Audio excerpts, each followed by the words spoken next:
Assalamualaikum warahmatullahi wabarakatuh. Bismillahirrahmanirrahim. Alhamdulillahi rabbil alamin. Allahumma salli ala Sayyidina Muhammad wa ala ali Sayyidina Muhammad. La hawla wa la quwata illa billahil alil azim. Amma ba'du. Alhamdulillah, kita bersyukur kepada Allah dengan sebenar-benarnya bersyukur karena sampai dengan saat ini, detik ini, kita masih diberikan kemampuan, kekuatan oleh Allah untuk menjalankan ketaatan dan ibadah. Mudah-mudahan Allah selalu melimpahkan rahmat dan kasih sayangnya, taufik dan hidayahnya, maghfirah dan ridhonya kepada kita semua. Sholawat dan salam semoga selalu tercurah kepada junjungan kita Nabi besar Muhammad Sallallahu Alaihi Wasallam, kepada para keluarganya, sahabatnya, juriyahnya, pengikutnya. Mudah-mudahan kita semua yang hadir di sini dan semua yang mendengarkan ini semua adalah pengikutnya yang setia, yang senantiasa selalu menyampaikan sholawat dan salam kepada beliau, dan mudah-mudahan kita mendapatkan syafaatnya dan dikumpulkan bersama beliau di surganya Allah. Amin ya Allah ya Rabbal Alamin. Baik, Al-Fakir dalam kesempatan ini ingin menyampaikan ringkasan hikmah yang ke-51. Tapi sebelumnya Al-Fakir ingin meminta maaf, mohon izin, mohon ridho, mohon maaf kepada seluruh para tuan guru dan semuanya, para sahabat dan yang mendengarkan ini apabila ada kesalahan, kehilafan dan kekurangan-kekurangan. Di ringkasan hikmah yang ke-51 ini dijelaskan bahwa tidak ada amal ibadah yang lebih diharapkan untuk diterima oleh Allah daripada amal ibadah yang gaib, dari engkau menyaksikannya dan hina di sisi engkau adanya amal ibadah. Jadi tidak ada amal ibadah daripada amal-amal ibadah yang dijadikan pendekatan dengan amal ibadah itu kepada Allah, ya. Baik dengan melaksanakan perintahnya seperti sholat, puasa, zakat dan lain-lain, ya, rukun Islam, ya. Maupun meninggalkan larangannya yang lebih diharapkan bisa diterima di sisi Allah, ya, daripada amal ibadah yang kamu saksikan pada amal itu bahwa yang memberi taufik atas amal itu adalah Allah, dan dijadikan tidak ada taufik dari Allah, tidaklah timbul atau muncul daripada engkau amal ibadah itu, dan bahwa tidaklah engkau bisa berpegang atas amal itu pada sesuatu yang dapat menghasilkan perkara daripada perkara-perkara itu, karena engkau melihat amal-amal itu dan penyakit-penyakit yang bisa mempengaruhi amal-amal itu. Jadi di sini, ya, di dalam ringkasan hikmah yang ke-51 ini menerangkan tentang sebab amal yang diterima oleh Allah. Jadi amal kita itu banyak sebab-sebabnya, banyak syarat-syaratnya agar bisa diterima oleh Allah. Setelah kita sudah melaksanakan kewajiban kita dan menjauhi segala larangan-larangan, amal ibadah yang kita lakukan apabila cukup syarat dan hukumnya, terhindar daripada yang membatalkannya, maka amal ibadah itu sudah bisa dikatakan sah. Baru sah nih, belum diterima, ya. Jadi amalan ibadah kita yang kita lakukan ini syaratnya sudah cukup, hukumnya sudah cukup, yang membatalkannya sudah cukup, contohnya sholat, puasa, zakat dan lain-lain, itu sudah dikatakan atau bisa dikatakan sah. Namun apakah yang sah itu diterima oleh Allah? Karena setiap yang sah itu belum tentu diterima oleh Allah, ya. untuk bisa diterima oleh Allah, amal ibadah ini memerlukan lagi syarat-syarat yang lainnya. Di antara sekian syarat-syarat yang bisa membawa amal ibadah kita ini bisa diterima oleh Allah adalah syarat yang paling diharapkan untuk bisa diterima oleh Allah itu ada dua hal. Ya. Yang pertama yaitu amal ibadah yang kita saksikan itu adalah taufik Allah, rahmat Allah, pertolongan dan kebaikan Allah. Jadi amal ibadah apapun yang kita laksanakan dan kita menyaksikan bahwa itu adalah merupakan rahmat dan kasih sayang Allah, taufik dan hidayah Allah, pertolongan Allah, kebaikan Allah, maghfirah dan ridha Allah. Apabila kita melakukan sesuatu ibadah, yang kita pandang pertama ya, adalah bahwa ibadah yang kita lakukan itu adalah taufik dari Allah kepada kita, ya, merupakan anugerah Allah yang diberikan kepada kita. Ya, bukan ibadah itu dilakukan ya dari atau oleh diri sendiri, kehebatan diri sendiri, kekuatan diri sendiri, bukan. Ya. Apabila kita bisa memandang bahwa ibadah itu adalah anugerah Allah, rahmat Allah, taufik Allah dan yang lainnya, nah ini adalah ada harapan kuat bahwa ibadah ini bisa diterima oleh Allah. Makanya kita setelah sholat ya, ketika assalamualaikum ke kanan, assalamualaikum ke kiri, kita membaca alhamdulillah, wahai Allah atas rahmat dan kasih sayangmu, taufik dan hidayahmu, maghfirah dan ridhamu, hamba bersyukur hamba bisa melaksanakan ibadah sholat. Itu yang pertama yang kita pandang, itu dulu ya, itu yang pertama. Yang kedua ya, apabila ibadah kita ingin diterima oleh Allah, bukan hanya sah saja, ibadah yang kita lakukan ini tidak kita jadikan sesuatu yang dapat menghasilkan sesuatu, baik derajat, kekuasaan, kelapangan, rezeki dan yang lainnya ya. Kalau kita demikian berarti ibadah ini namanya berpegang pada amalan. Jadi kita itu beribadah jangan ada muatan-muatan ya, entah itu muatannya duniawi atau akhirat, jangan. Kita patuh saja sama Allah ya. Kalau kita jadikan itu, nanti akan dijadikan pegangan sama kita. Sholat itu saya pengen selamat, saya pengen berkah, saya pengen masuk surga, takut neraka, itu jadi pegangan tuh amalan ibadah kita. Tetapi kalau kita hanya patuh kepada Allah atas perintah Allah, kita kerjakan saja, jangan ada muatan-muatan. Nah, kalau kita berpikir seperti itu, ini adalah salah satu yang bisa mencegah amalan kita itu tidak diterima oleh Allah. Jadi bisa diterima tuh dengan dua hal itu. Amalan-amalan yang telah kita lakukan itu jangan kita berpegangi, jangan tergantung pada amalan tersebut ya. Jangan kita jadikan andalan tuh amalan-amalan tersebut tuh ya. Seluruh amalan ibadah itu jangan jadikan andalan, karena semuanya merupakan rahmat Allah. Kita tidak bisa berbuat, hanya rahmat dan kasih sayang Allah, kekuatan Allah, itu baru kita bisa melaksanakan. Tanpa rahmat dan kasih tidak akan bisa kita melaksanakan ibadah ya. Karena kita tahu amalan itu banyak rusaknya. Kita tahu ya, bahwa amalan kita itu waduh banyak aib-aibnya ya. Yang kita berbanyak kekurangan kita mau tahu ya, sampai sahnya aja sulit ya. Gak mungkin ya. Jadi janganlah kita berpegang kepada amalan-amalan yang kita lakukan itu. Yang kita pegang adalah bahwa ini merupakan rahmat Allah, kasih sayang Allah, taufik dan hidayah Allah, anugerah Allah, kebaikan Allah, maghfirah dan ridha Allah. Bila kedua hal ini tertanam yang kuat di dalam hati kita, maka ada harapan bahwa amalan-amalan kita ini bisa diterima oleh Allah Subhanahu wa Ta'ala.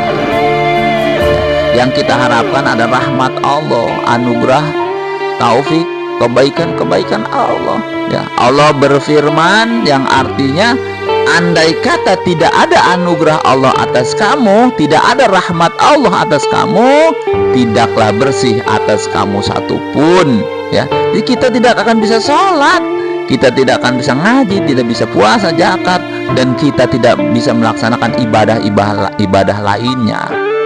Ya. Kenapa kita bisa sholat, puasa, ibadah? Karena atas rahmat Allah. Ini harus tertanam di dalam diri kita, ya, jiwa dan raga kita, bahwa ini semuanya rahmat Allah, tidak akan bisa. Ya. Nah, itulah yang kita pandang terhadap ibadah apapun yang kita lakukan. Ya.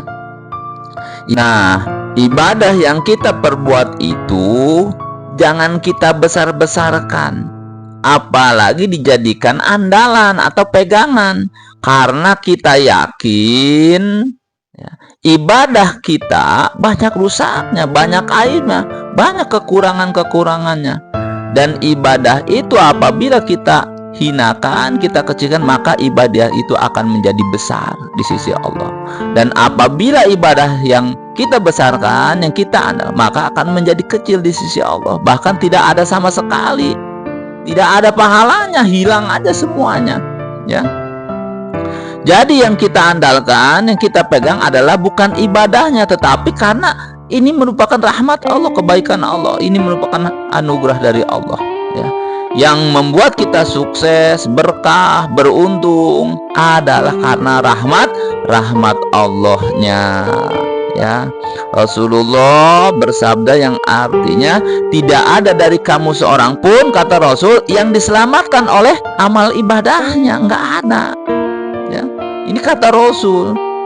Kalau nanti di akhirat apabila kita ditimbang amalan-amalan kita, niscaya kita semua akan masuk neraka. Ya. Sahabat bertanya, walau engkau juga ya Rasul? Sama, aku pun demikian, kata Rasul, kecuali Allah melimpahkan rahmatnya. Jadi amalan-amalan Rasul pun ketika ditimbang tidak ada apa-apanya. Ya. Niscaya semuanya akan masuk neraka kalau bukan limpahan rahmat Allah. Jadi jangan sampai punya pikiran bahwa aku akan ibadah yang banyak supaya masuk surga atau terhindar dari neraka. Jangan begitu pemikirannya. Dia tidak akan bisa, ya.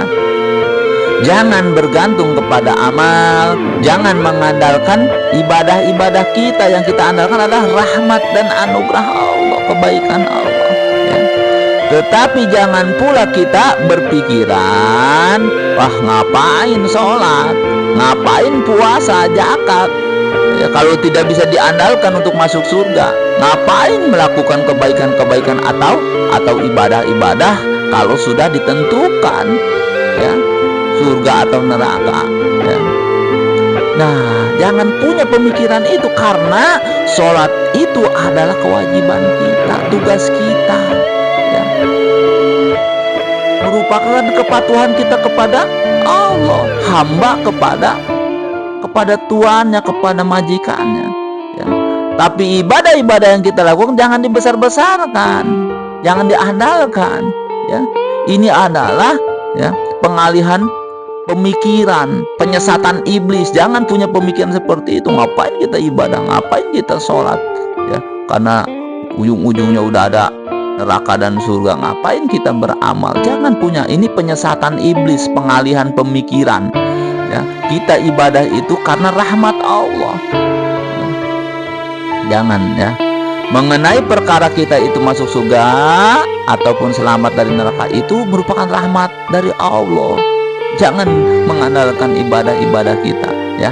Ibadah yang kita lakukan adalah untuk bekal perjalanan panjang. Nah, ini, ya, jadi amalan-amalan kita apabila diterima oleh Allah akan menjadi bekal untuk perjalanan panjang kita hingga keputusan terakhir nih, kita masuk surga. Berarti di situ ada alam barzah, ada alam yang namanya yaumul masyar, padang masyar. Ya, ada hari kebangkitan dulu, terus kita dikumpulkan ke padang masyar. Di situ ada penghisaban, ada yaumul mizan, siratul mustaqim. Perjalanan yang panjang. Jangankan ke padang masyar, kita di alam barzah aja akan menjalankan satu kehidupan yang teramat panjang dan sulit. Kalau bekalnya sedikit gimana? Orang yang mengerjakan ibadah itu puasa, sholat, zakat dan lain-lain, tapi dia tidak memandang bahwa ibadahnya itu adalah taufik, rahmat dan kasih sayang yang dipandang adalah atas dirinya sendiri. Nah, orang ini dipandang ujub, sombong atas amalnya. Orang-orang yang sombong sama seperti iblis. Iblis itu sombong, ya. Jangan mengaku-ngaku atas usaha sendiri atau apapun, tapi juga jangan ditiadakan, ya. Aku atau kami ini tapi diselimuti oleh rahmat Allah, karena emang kita juga yang mengerjakan. Jangan sampai ditiadakan yang kayak tadi itu, ya. Boleh, ya, beraku itu boleh. Sholat, kalau tidak beraku ya siapa yang sholat, ya. Tapi aku ini adalah makhluk ciptaan Allah, bukan aku yang lain. Aku sombong, aku di sini tidak bisa lepas dari pertolongan Allah, ya, maksudnya itu. Jadi kita beraku, aku bisa sholat itu karena pertolongan Allah, boleh beraku. Jangan beraku aku sholat ini karena kepintaranku, kehebatanku, karena ilmu, karena dan segala macam, bukan, ya. Di dalam surat Al-Fatihah juga disebutkan bahwa hanya kepadamu lah kami mohon pertolongan, ya. Iyyaka na'budu wa iyyaka nasta'in, ya. Jangan dipisah tuh, ya. Hanya kepadamu lah kami mohon pertolongan, kata surat Al-Fatihah itu, ya.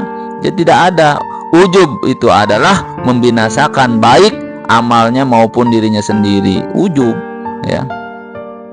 Kata Rasul, 3 hal yang dapat membinasakan terhadap manusia. Yang pertama sifat kikir yang ditaati itu, ya. Yang kedua hawa nafsu yang diikuti. Yang ketiga ujubnya seseorang akan dirinya tuh, merasa dia beramal, merasa dirinya hebat, pintar, ya, bukan atas rahmat Allah ini, ya, yang akan menghancurkan, membinasakan umat manusia nih. Kata Nabi Isa, ya, alaihissalam, yang artinya berapa banyak lampu atau obor yang dipadamkan oleh angin, atau berapa banyak orang yang alim yang dipadamkan oleh ujub nih. Banyak orang alim, ya. Salah satu orang yang dahulunya taat kemudian menjadi rusak adalah Qarun, ya. Pada zaman Nabi Musa tuh, orang yang paling kaya dia, ya, paling kaya. Kata Nabi Musa ketika berdakwah, wahai Qarun, carilah akhirat karena engkau sudah kaya, ya. Jawab Qarun apa di dalam Al-Quran ini, ya? Aku kaya ini karena aku ini pintar, aku ini banyak ilmunya, kata Qarun. Jadi Qarun lupa bahwa semuanya itu adalah pemberian Allah. Akhirnya Allah menenggelamkan dirinya beserta hartanya ke dalam bumi. Itu si Qarun, makanya sampai sekarang harta karun, jadi ditenggelamkan, ya, dikubur ke dalam bumi. Karena dia ujub, merasa dirinya pintar, hebat, merasa ilmunya hebat, dia, ya, kehebatan sendiri. Jadi orang yang melakukan amalan-amalan dan dia berpegang pada amalan-amalan tersebut dan dia itu merasa punya tempat atau kedudukan di sisi Allah, apabila kita punya pikiran atau perasaan seperti itu, maka amal kita tidak akan sampai diangkat kepada Allah. Amalan orang-orang yang ujub, merasa hebat, merasa ini dan itu, ya, merasa punya kedudukan di sisi Allah, punya tempat di sisi Allah atas amalan-amalannya ini. Saya mah pinter ngaji, saya mah ngajinya sudah banyak, saya mah ini dan itu, ya. Maka tidak akan sampai melewati kepalanya pahalanya itu, apalagi sampai ke Allah, ya. Tidak bisa.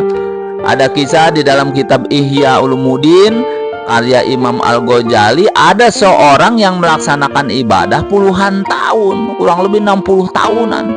Lalu suatu hari orang ini ada hajat kepada Allah, ya, lalu berdoa, ya, wahai Allah, hamba punya hajat nih, saya minta ini, saya minta itu, ya. Tetapi setelah beberapa kemudian doanya tidak dikabul-kabul, ya. Lalu dia merasa, ya Allah, berarti selama ini aku ini tidak punya tempat atau kedudukan di sisimu, ya Allah, karena doaku ini tidak dikabul-kabul, ya. Lalu Allah menurunkan utusan atau malaikat, ya, untuk menemui orang yang ahli ibadah ini. Katakan pada ahli ibadah itu, kamu merasa ya tidak merasa punya kedudukan atau tempat di sisi Allah itu lebih afdol daripada ibadah kamu yang 60 tahun ini. Jadi dia kalau merasa dia itu tidak ada punya kedudukan, ya, tidak punya tempat di sisi Allah, ibadah yang kita lakukan walaupun 60 tahun, 70 tahun itu lebih afdol, tidak merasanya saja. Ini orang merasa baru 60 tahun udah merasa ada tempat, ada kedudukan di sisi Allah, ya. Begitu ya, jadi luar biasa. Ada orang yang ibadahnya 100 tahun lalu merasa dia punya tempat kedudukan di sisi Allah, maka ini hancur ibadahnya. Kenapa? Karena kita ada mengandalkan terhadap ibadah tersebut. Ya, kita mengandalkan ibadah tersebut, berpegang, ya, dan ujub dia merasa punya kedudukan. Padahal kalau kita tidak merasa punya kedudukan, ya, itu dia lebih tinggi dengan ibadah-ibadah ratusan tahun, ya.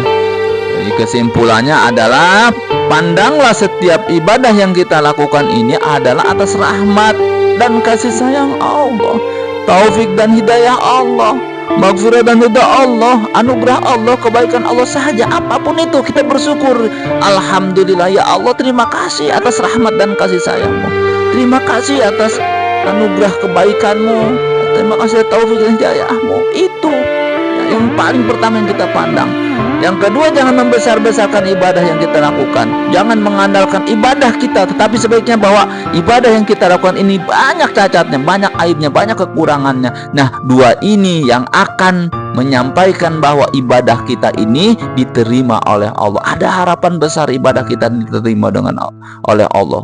Kan gampang sekali. Jangan ngurusin sahnya sholat seperti ini yang berbatal, tapi dia tidak memiliki pemikiran bagaimana caranya ibadahnya itu diterima oleh Allah, ya.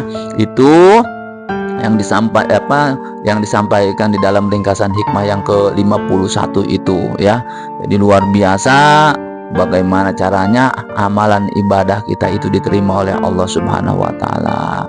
Wallahu alam bissawab. Alhamdulillah. Al-Fakir mohon maaf lahir dan batin sekali lagi, mudah-mudahan bermanfaat untuk semuanya. Billahi taufiq wal hidayah. Assalamualaikum warahmatullahi wabarakatuh.